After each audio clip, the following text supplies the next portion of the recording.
just based on my experience. That's what I wanted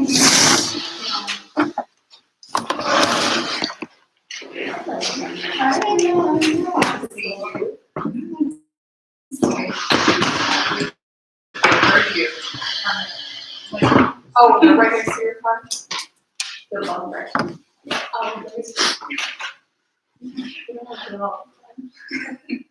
It's hard because I think about car that's just, no, I guess I don't even know. That caught my attention.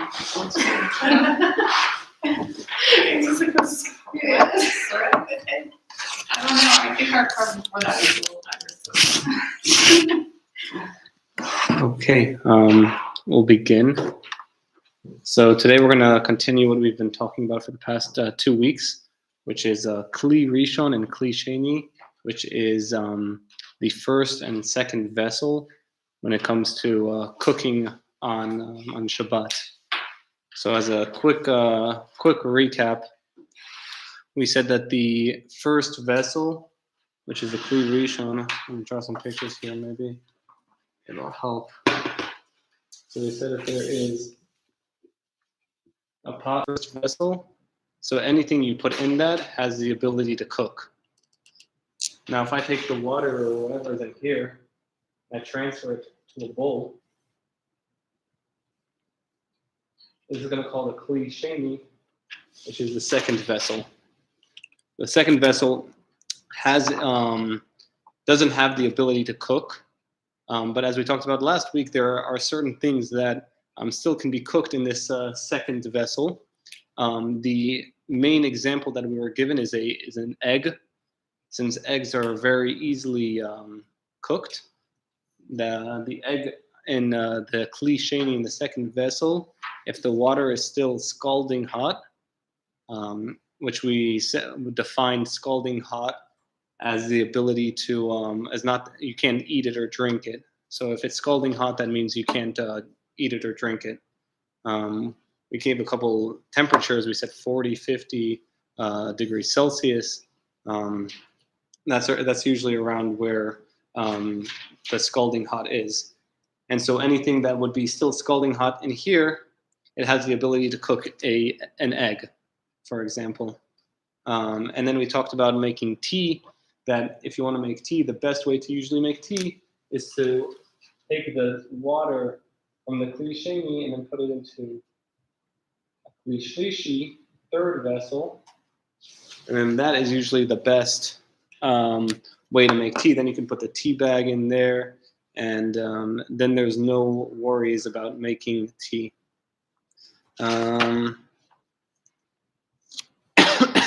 We also talked about soup. Soup is an interesting thing because soup, although it's a food, it's also a liquid. And so the Sfardis, we hold that when you place a soup on the warming tray, you cannot take that off.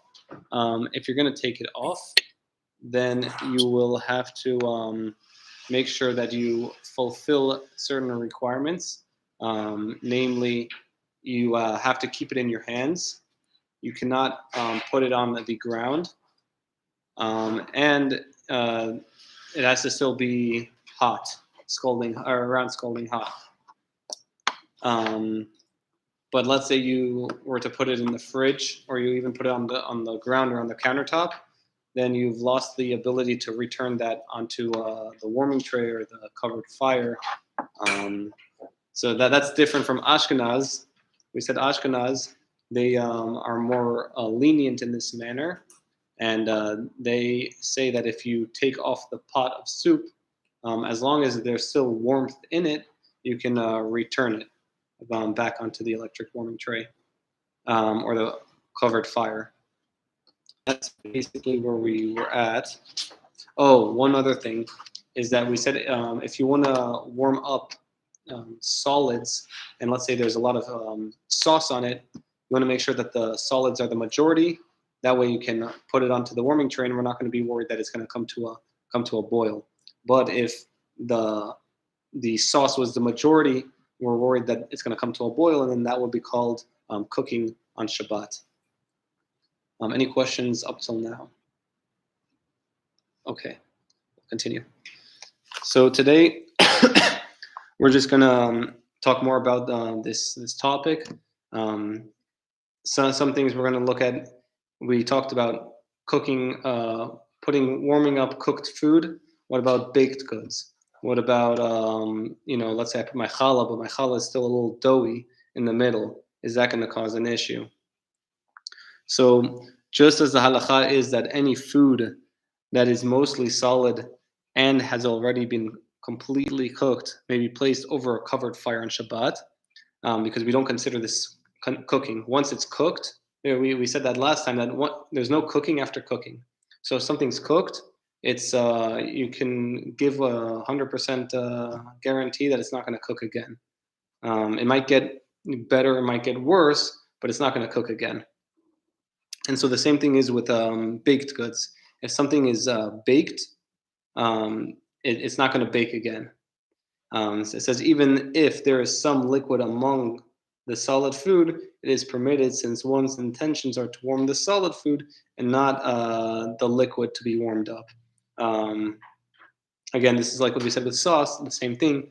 Even though the sauce is on the food, the main intent is to warm the food. The sauce is just helping to enhance the food itself. The opposite case is if there's too much sauce, then it seems like the sauce is the main part of the dish, and therefore, if it comes to a boil, that might be an issue. That would be an issue. Furthermore, cooking the baked item in boiling water is not an act of melacha either, nor is cooking an item that has already been dry roasted or fried in a kli rishon even going to be a problem. I don't really understand how you would put a baked food into a. I guess we'll see that in a second. For example, putting a piece of challah into soup, right? So some people like to dip their challah into soup. Is that going to be an issue? It seems from here it's not going to be an issue, namely because dipping the challah into the soup isn't going to cook the bread anymore. Okay. So what about making toast? Is making toast considered something that will be considered baking? So, as always, there's a disagreement on this amongst the sages. So some poskim rule that it is forbidden to place slices of bread on an electric warming tray or a covered fire to become toast.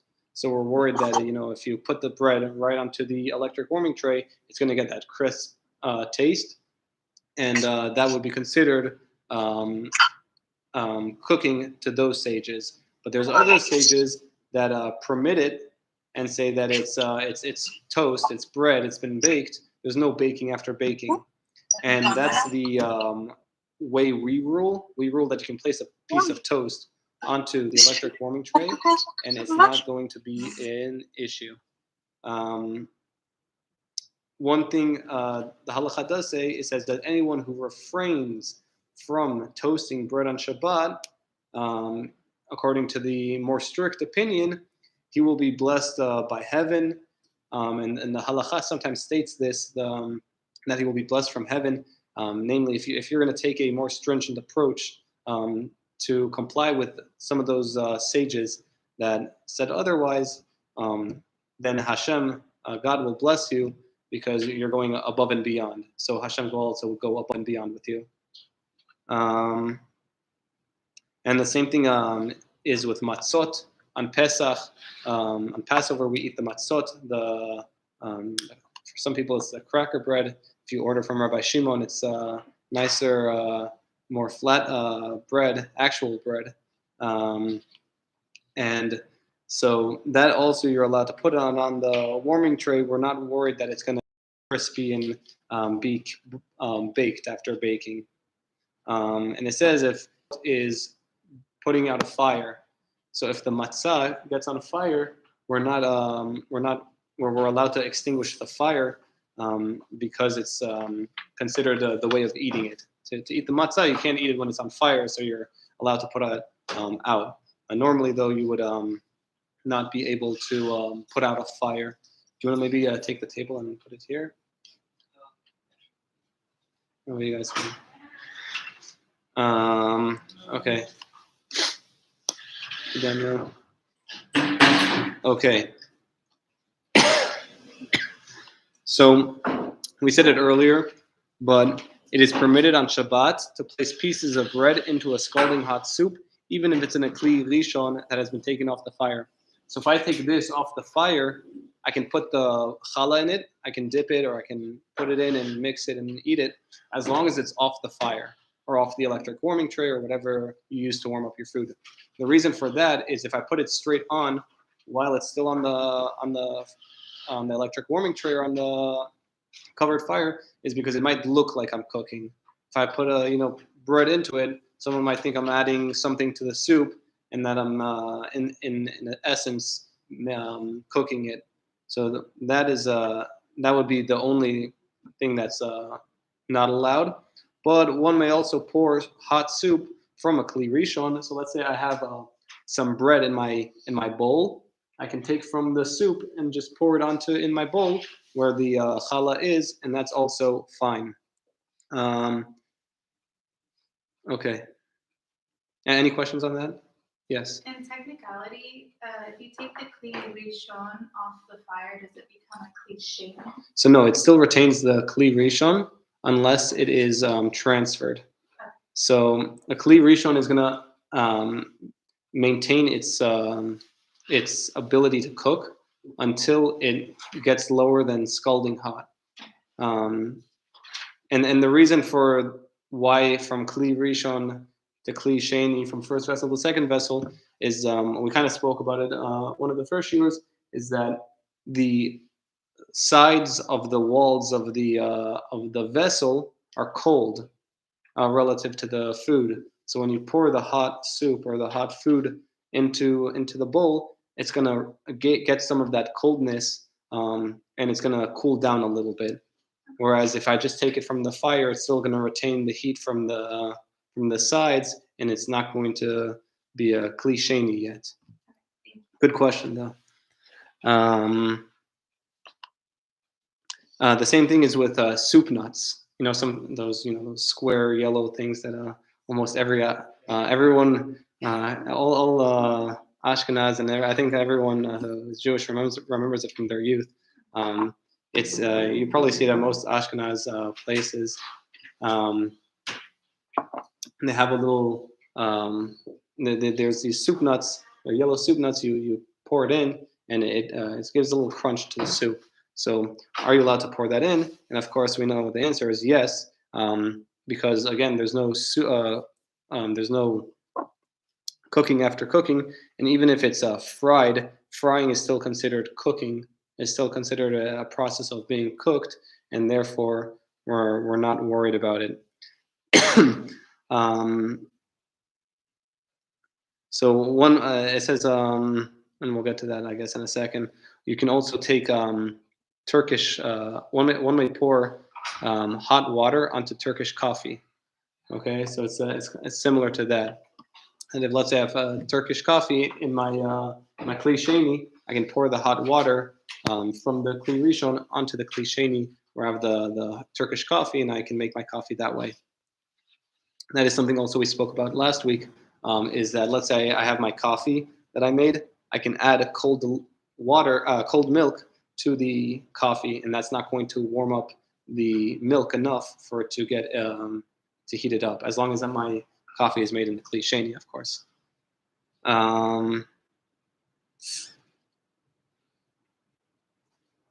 The same thing is, so it is likewise permissible to pour boiling water on Shabbat onto fried noodles, since they are fit for consumption once they are fried, and there's no longer any prohibition against cooking them. So I think there's some of those instant, it's going to have to look into it, but some of those instant noodles and stuff, sometimes they've already been cooked. So all you're really doing is adding the warm water, and you're basically just hydrating them. If you're only hydrating them, then there's no problem. And it says you can even pour from a kli rishon onto these noodles, or you can even do it from hot noodles into a kli rishon. No, sorry, not a hot noodles into a kli rishon, but one may drop such noodles.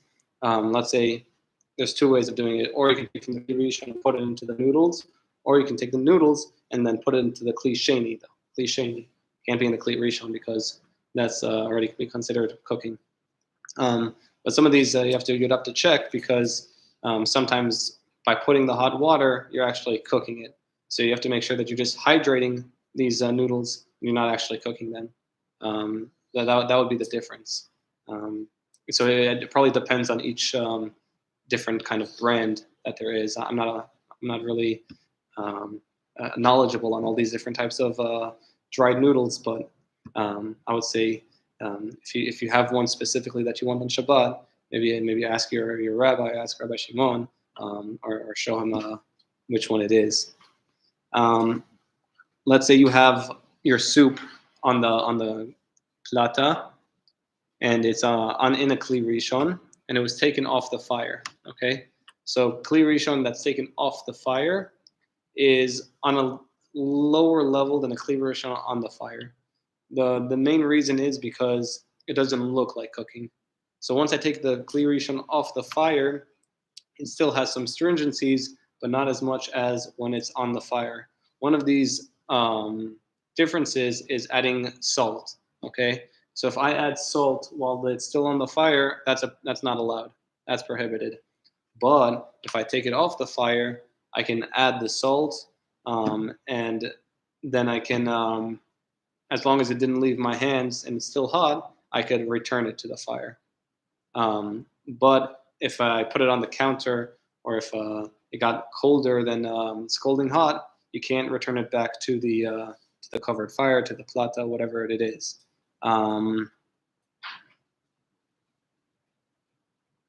This only applies if the salt is cooked, but most of our salts, I think all of our salts nowadays, they've already been processed and cooked, so there's no reason to even worry about that.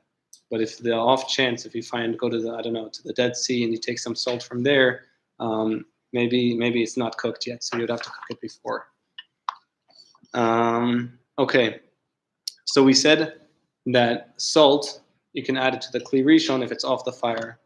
Also, you can add ground pepper, couscous, or other spices to a kli rishon that has been taken off the fire.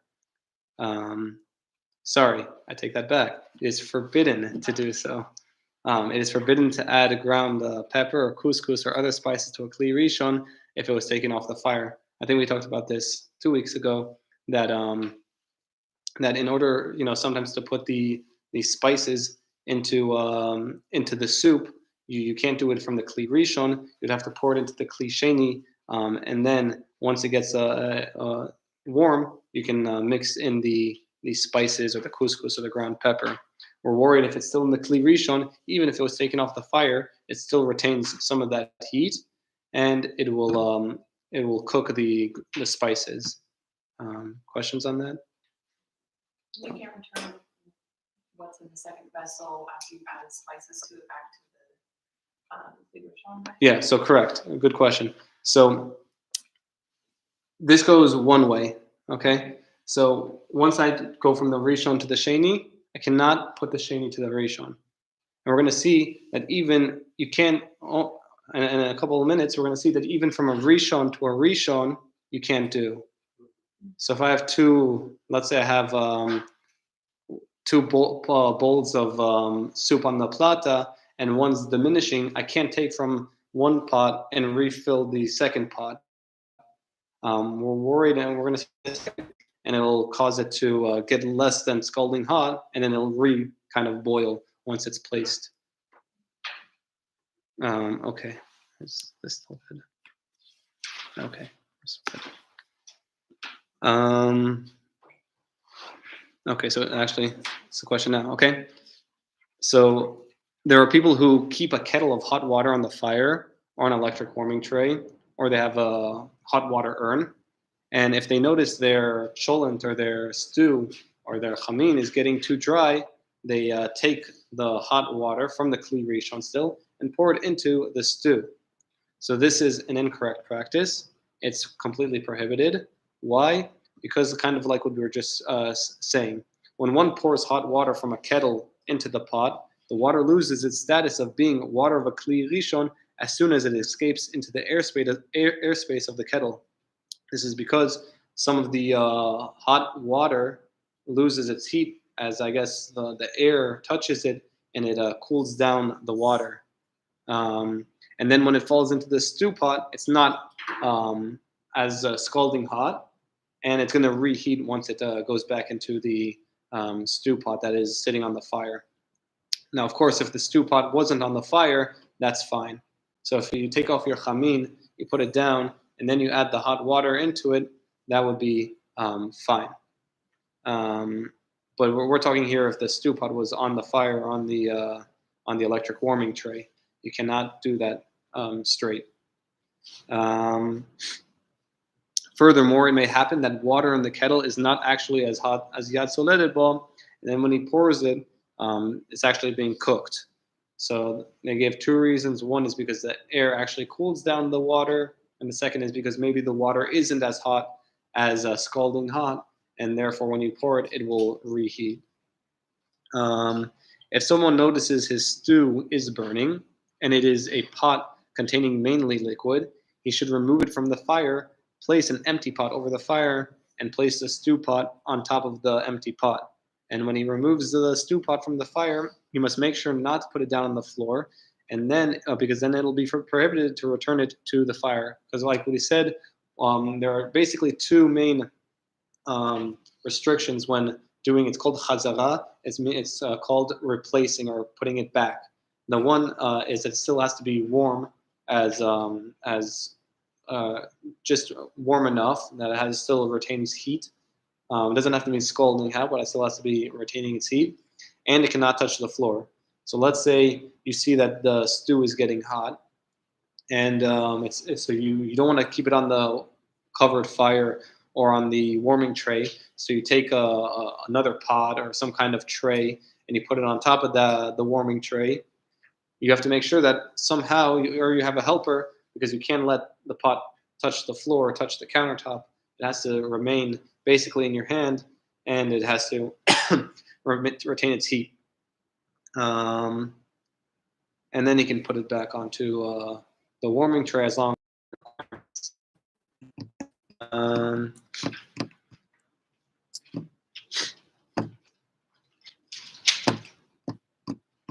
So Ashkenazim are lenient in this manner, and they permit one to add water that has been cooked to a stew, even if the water is not as hot as yad soledet bo, as long as it is warmer than room temperature. So Ashkenazim say as long as the water is hot as room temperature, hotter than room temperature, and it has already been boiled before, you can take that and add it to the stew if it's drying out, or the cholent or the chamin. But Sephardis don't hold by that. But let's say you go to eat at an Ashkenaz house, and they did that, it's no problem to eat from them, as long as you don't tell them to add the water, because that would be an issue. But you can eat from a house like that does that. It is forbidden to place a pot of raw food onto an electric warming tray on Shabbat, even if it is not at the moment programmed to be on. So let's say I have a warming tray, an electric warming tray that's plugged into a timer. Okay, right now the timer's off. So if I place my raw food onto the warming tray, I'm not cooking, because I'm just placing it on there, and it's kind of just sitting there. I know though at 5 o'clock it's going to turn on and it's going to start cooking it, but that's not my fault. I already placed it down. It's something that's going to happen. So this is called the grama. This is called it's an inevitable act that you caused, and because it's an inevitable act that you caused, and it's a biblical thing. It's cooking. It is forbidden, and you cannot do that. What you can do though is if it's already cooked food, you can place it on the warming tray but you can't put raw food on the warming tray, even if it's not on at the time.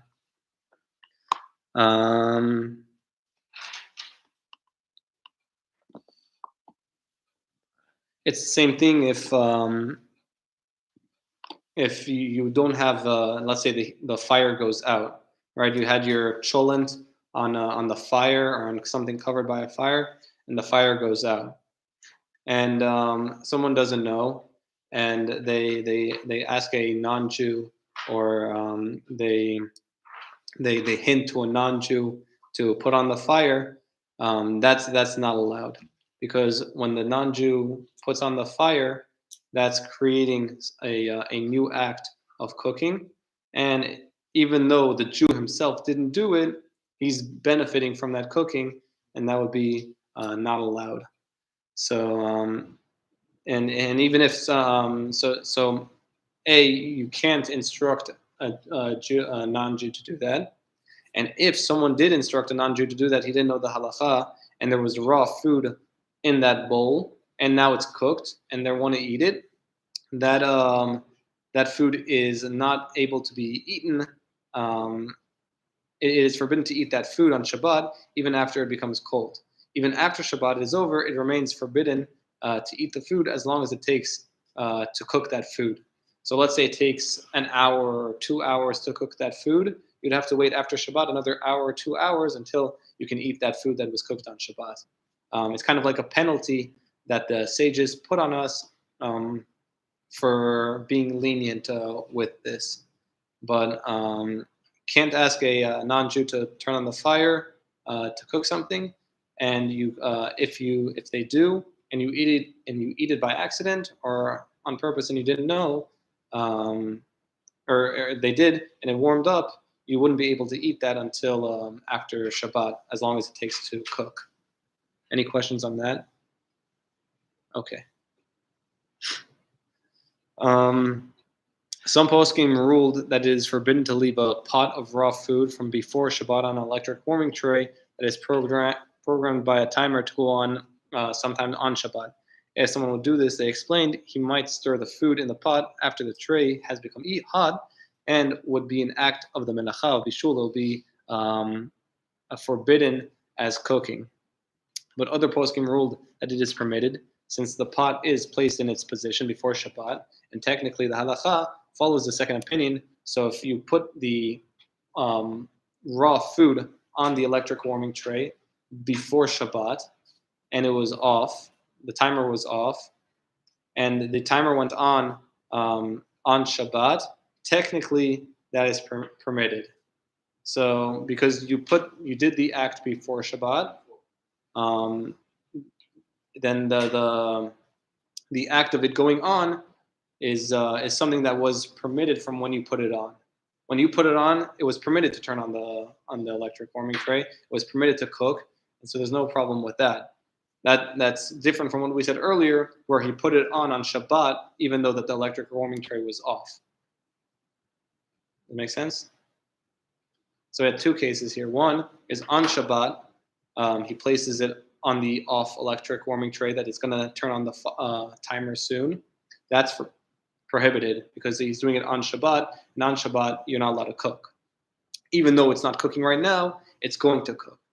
And because it's going to cook, that's prohibited on Shabbat. But if he did it before Shabbat, doing it before Shabbat is fine, because the act is before Shabbat when cooking is allowed. So even the timer goes on later, what he did was an indirect act, and the indirect act is before Shabbat, so it is fine. But like what we said earlier, if someone goes with the stricter opinion, and even before Shabbat, he doesn't do this whole thing where he places the raw food on the electric warming tray, and he waits for the timer to go on, he will receive a blessing from Hashem, from heaven, if he refrains from doing that. Nowadays, usually the only, I guess, raw thing that you can make is the cholent, or the stew, and usually you put the raw meat into the stew. Usually that's already on before Shabbat. It's not really on a timer. But if that does happen, it's we can rely on those sages that said it's permissible, and we would be able to eat it on Shabbat. There's no problem with that. Okay, so we said that placing a egg in a kli sheni is can cook the egg. So the question is, what if I don't place it in the kli sheni? I take the water from the kli rishon and hold it, above the kli sheni and just pour from a kli rishon. So it says if someone poured boiling water from a kli rishon standing on the fire on an egg before Shabbat, making it soft boiled egg, then it would be permitted on Shabbat to pour it again from a kli rishon. So if it was soft boiled before Shabbat, then you can, finish it off and hard boil it on Shabbat with a kli rishon. But if he didn't do that, if it's a raw egg, that would be forbidden. So even if he's just taking the water and pouring it onto the egg, it's not in a vessel, that would be forbidden. And we said it's even forbidden if he places it in the kli sheni, because the egg would still be able to cook. So what do you do if you want to make a hard-boiled egg on Shabbat? You put it into the kli shlishi, and you put the egg in there, and we say that has no properties of cooking at all.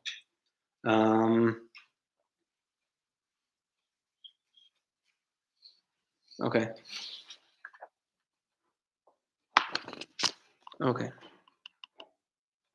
Now let's say he has a hard-boiled egg. He made a hard-boiled egg before Shabbat, but he left it in the fridge. So now it's cold. He can put it on the plata, he can put it on the electric warming tray, that's fine. But let's say he wants it to be hotter a little faster. He wants to put it in the kli rishon. So if he puts in the kli rishon, it might look like he's cooking, right? So this is one of those things that says if an egg has been completely cooked before Shabbat, it is permissible to insert it on Shabbat into a kli rishon, but the kli rishon has to be taken off the fire again, because if it's on the fire, then it looks like I made a hard-boiled egg.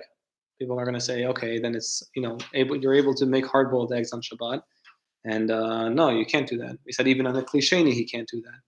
But because it's already cooked, I already know it's already cooked, so I take it off the kli rishon. I take it off the fire. I'm allowed to take the hard-boiled egg and place it into the kli rishon so it can get hot again. That means if it's a soft-boiled or raw egg, it's prohibited even in the kli sheni, or soft-boiled egg. We saw that it's permitted in the kli sheni, and then raw egg in the kli shlishi. So I guess it makes sense now, right? So that would be if you want to put the egg into the vessel, right? For the shlishi, it would be a raw egg. Sheni would be a soft-boiled egg, and then rishon off the fire would be a hard-boiled egg. You're just warming it up again. Okay, and then the last halacha over here in this section is that if one wants to make coffee, the common custom is to be lenient and to prepare a cup of coffee by first pouring the Turkish coffee grinds or instant coffee into the cup, and then pour the hot water directly onto the coffee from the kettle that is on the fire or electric warming tray. There are poskim who ruled more stringently because they say that the coffee grinds shouldn't be the first thing that the water touches. So the best way to do it is to first fill up the kli sheni with the hot water, and then you put the coffee in it, the coffee grinds or whatever. But if let's say you're very particular and you want the coffee grinds in the cup before you put the hot water, then best bet is to put it in a kli shlishi. So you put the coffee grinds in the kli shlishi, and then you pour the water from the sheni into the shlishi. That's if you want to put the coffee grinds first. If you're okay with putting the coffee, I don't know how to make coffee. I don't know and drink coffee, so I don't know the process. I don't know what comes first. It's kind of like cereal, what comes first, the milk or the cereal? I'm still confused on that. But with coffee, if you put the coffee grinds first, the best thing to do would be putting it in the kli shlishi. If you're okay with putting it in after the hot water, then you can put it in the kli sheni. Okay. Question on that? So the same is for the tea. Same as for the tea, yeah. Tea, we were a little bit more stringent with the tea though, because the tea is we called it something that is easily cooked. Coffee in general has already been cooked. Yeah. But the tea itself hasn't really been cooked, especially tea leaves. So we said the best thing to do is put it in the kli shlishi, and then you put the tea. Sorry. No, good question. It's probably one of the things that most people get wrong, even in Jewish households, because they either A, didn't learn the halacha, or the B, they don't remember it. Because you'll see most of the time, they'll put the coffee in the kli sheni and pour straight from the kli rishon, which we said that is completely not allowed. But that's why we have these classes to learn. So at Hashem, we won't make those mistakes. Form on it, right? Now, when I take those droplets off, the pot soup cover off, what happens if some of those droplets fall onto the tray? It'll sizzle, right? And it'll basically cook. Is that a problem? So it says that if he does that, he technically has not committed a sin. So we're saying that it's not allowed. So you shouldn't go take off the warming tray and start, shaking it over the warming tray to make all those sizzling sounds. But he has not committed a sin if he inadvertently did that. Mainly because that's not his intention, and usually he has no intention of cooking those droplets at all, even if it did happen. And also, there are some poskim, there are some sages that ruled that once a liquid has been cooked, it can't cook again, and since this has already been cooked, it can't cook again. Despite all these arguments, though, it is recommended that he atones for this incident. And it says, how can he atone for this incident? He can either give charity to the amount of money equal to the food that he eats in one day. So let's say I ate $20 worth of food on Shabbat, or then I give $20 to charity. Or he can do a fast. He can fast, not eat or drink water from sunrise to sunset. Or he can devote more time to studying the halachot, the rules of Shabbat. Again, these are small things that you see a lot of people do and they don't pay attention to. But and then technically, there's nothing wrong with it. Like we said, technically he didn't do a sin. But at the end of the day, we want to be 100%. We don't want to be 99%. We want to be the best we can be. And therefore, we're going to do these extra things just to make sure. And even if we did have the droplets drop, or we're going to do a little bit more, we're going to learn a little bit more, whatever it takes. So since we said that there's no cooking after cooking, the same thing is true with sugar that has been cooked. Okay? So if I take scalding hot water from a kli rishon and I pour it into my kli sheni, but on the bottom of the kli sheni I have some sugar, that's fine because the sugar has already been cooked. So there's no cooking the sugar after it has already been cooked.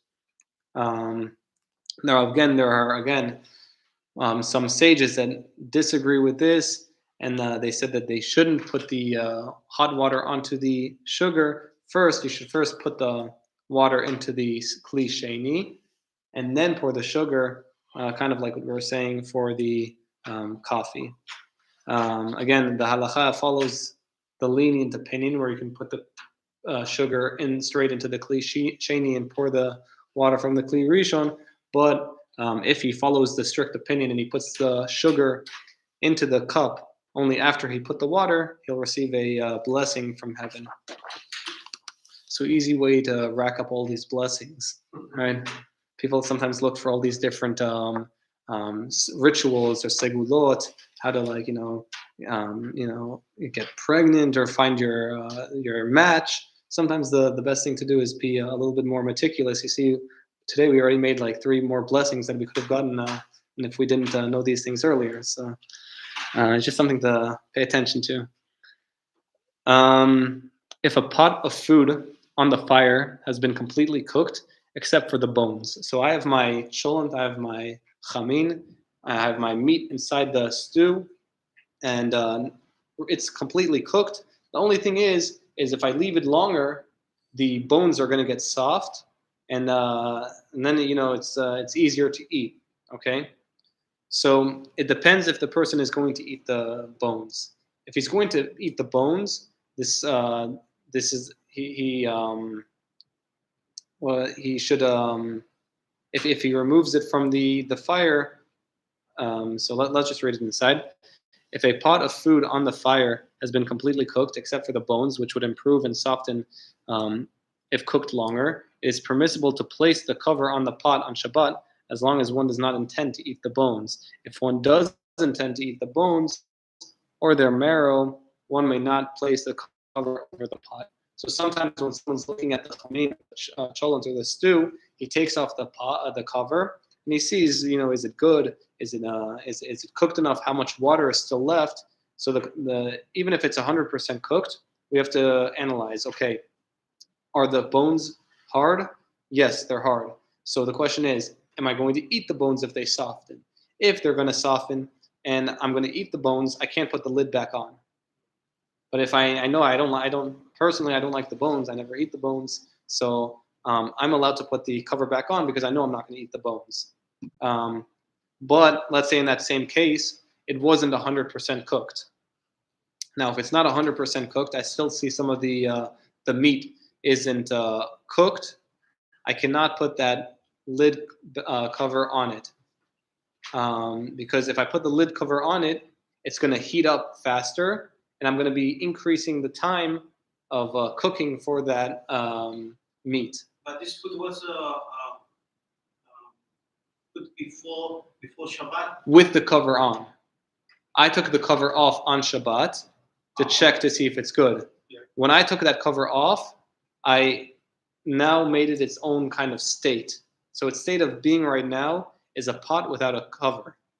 So if I place that cover back onto the pot now, I'm going to speed up the cooking process, which is technically cooking on Shabbat, because it concentrates the heat inside and it makes it cook faster.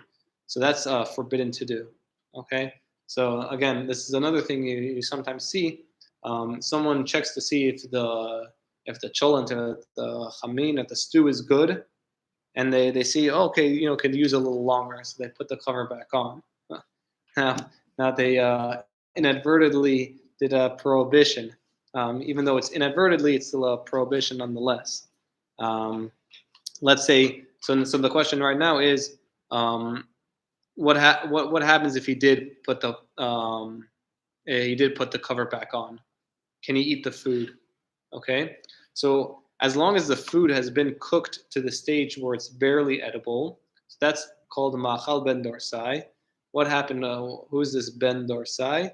There's a story in the Gemara that there was this bandit that he would always be, stealing and running, and so he would always make sure when he's eating, because he's always on the run, his food would always be barely edible, and he would eat it really quickly. There's a whole discussion what's this actual amount? There's some that say it's half cooked, some say it's a third cooked. We generally go with the stricter opinion that it's half cooked. So if something is half cooked or it's barely edible and you put the cover back on, and putting the cover back on is prohibited though, but he didn't know the halacha, or he did it on purpose, whatever it is. If he put it back on and the food was, let's say, half cooked, then he could still eat it on Shabbat. Even though he did a prohibition by putting the cover back on, it still is edible on Shabbat. But if it was less than half cooked, then you cannot eat that on Shabbat.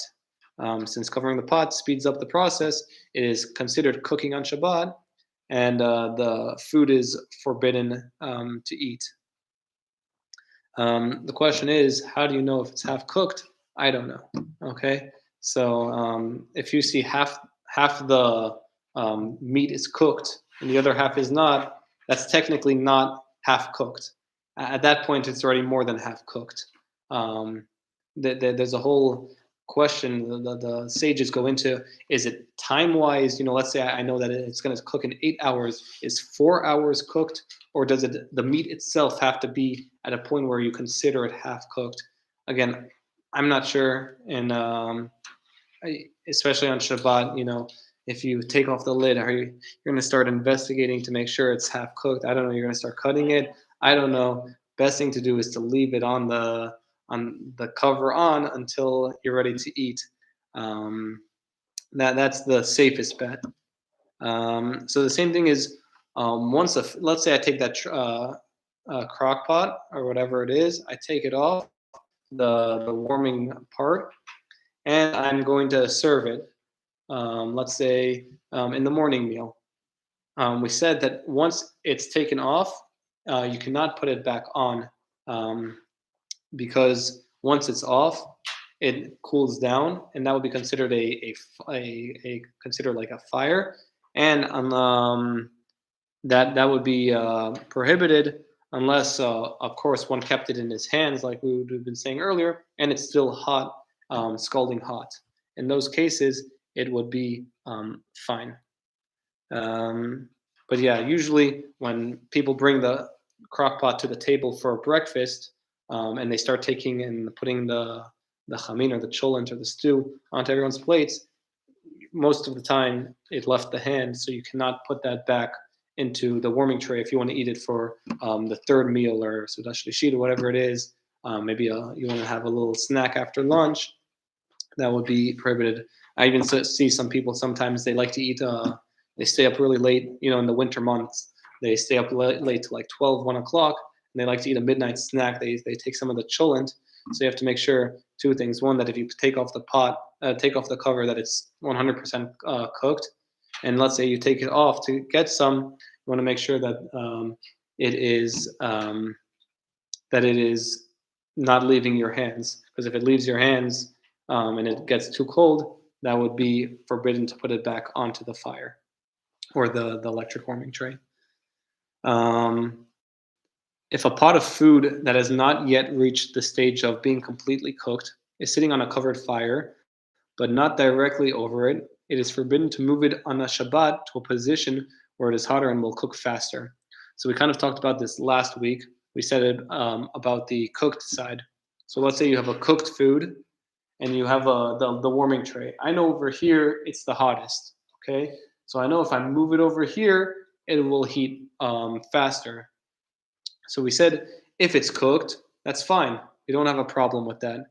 But if it's not cooked, and you know that by moving it over there, it's going to cook faster, that would be prohibited on Shabbat.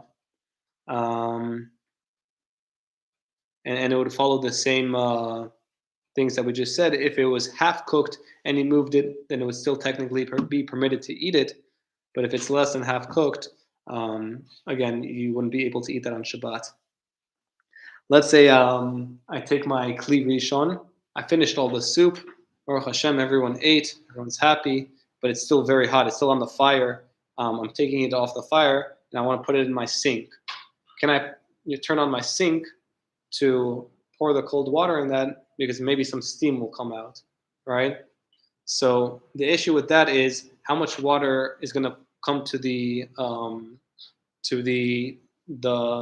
guess the sear, the pot at one time. If there's going to be a large amount of water and it's going to happen all at one shot, that process will help negate the heat. And by putting a large amount of water in that pot at once, we're not worried that anything is going to heat up the water too much to the point where it's going to get cooked. But if I don't put enough, I kind of maybe put a little bit of amount of water, or sometimes, even when you open the faucet, it's sometimes not enough. And sometimes, depending on how hot the vessel is, it can cause some steam. And that steam would not be allowed on Shabbat, because that's technically cooking. You've cooked the water to the point where it steams. That's called cooking. And so the best thing to do would be wait a little bit for it to cool down, then pour the water onto it. Again, if you have a large amount of water, which I don't know, let's say you have like one of those, I don't know, let's say you have like a big bowl of water, and then you pour it all on once, that's going to negate it. You'll see it usually doesn't steam at that point. But sometimes when you just open up the faucet, you'll hear that initial sizzle, and that's in and of itself considered cooking. If it's a small amount.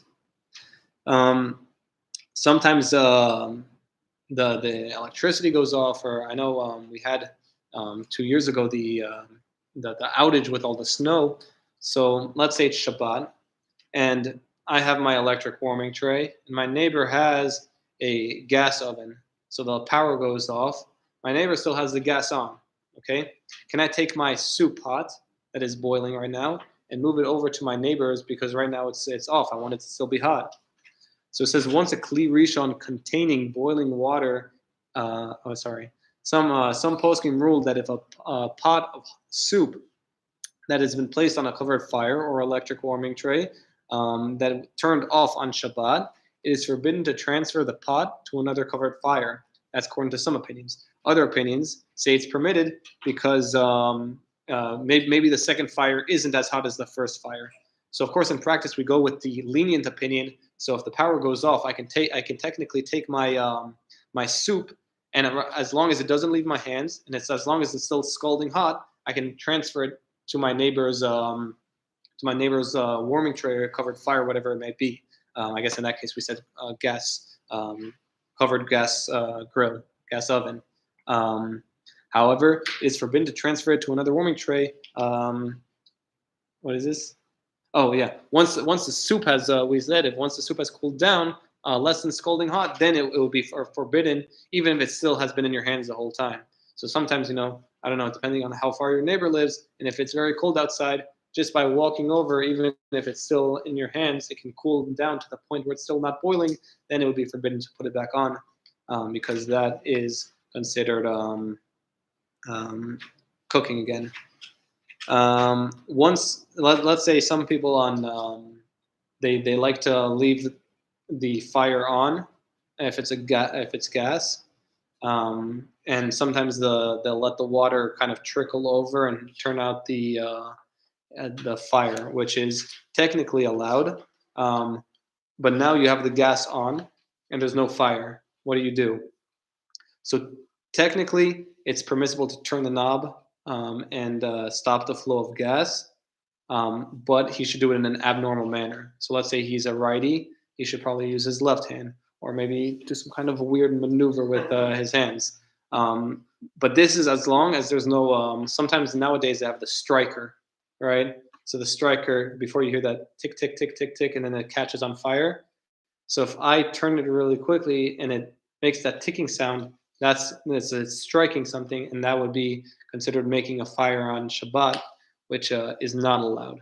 So I have to make sure that if I'm turning off the gas, that it's not going to make that a striking. Otherwise, that would be considered making a fire. We have 4 more halachot. Bear with me, and then we finish the section of cooking. And then next week we'll start borer, which is a separation. So ladles, right? I'm taking my soup that's on the fire from a kli rishon. The question is that what is that ladle considered?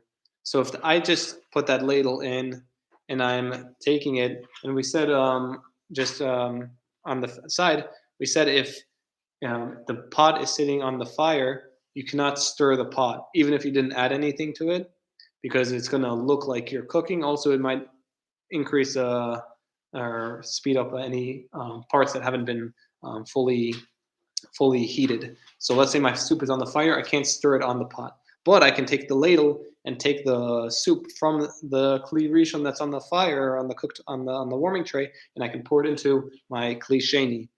But the ladle, if it's big enough, usually it's big enough to capture a lot of soup, that in and of itself will be the kli sheni. So that brings a lot of different halachot that we've been talking about. Namely, you can, for example, I don't know. Let's say you can put a hard-boiled egg in the soup, or a raw egg in the soup, because the ladle itself will be the kli sheni, and then if I put it here, this will be the shlishi. So it's just a little thing. But if I left the ladle in there too long, and then it gets really hot, then it's going to be considered part of the kli rishon. And even if I take the soup and I put it into the bowl, it's still considered. This is going to be considered a kli sheni.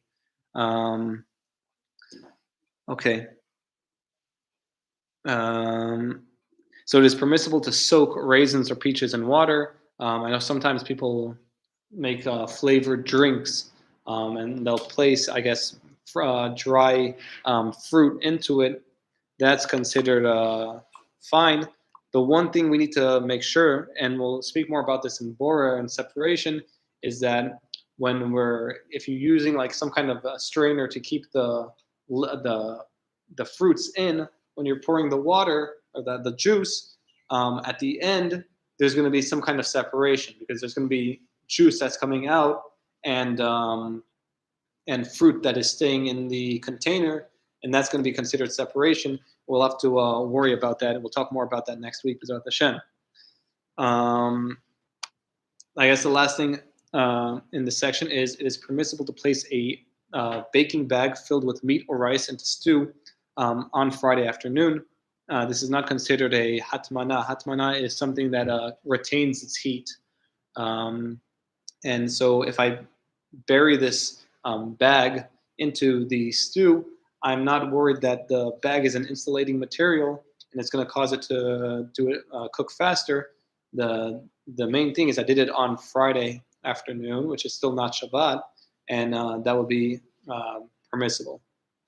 Any questions on cooking at all? Say you take the coolant off of the stove, it's cool, and you don't intend to put it back on. Can you at that point ever put the lid back on if you don't want things smelling in it, or Yeah. put it on, don't? Yeah. So once it's off the fire, that we're not worried that it's gonna cook faster. So as long as it's off the fire, you can put the lid back on, and we're not worried that it's gonna anything with cooking at that point. Good question, though. And any other questions? Or maybe I'm missing questions on here. Did anyone have a question on Zoom? Okay. If not, well, thank you, everyone. B'ezrat Hashem, next week we'll continue on to Bora, which is separation.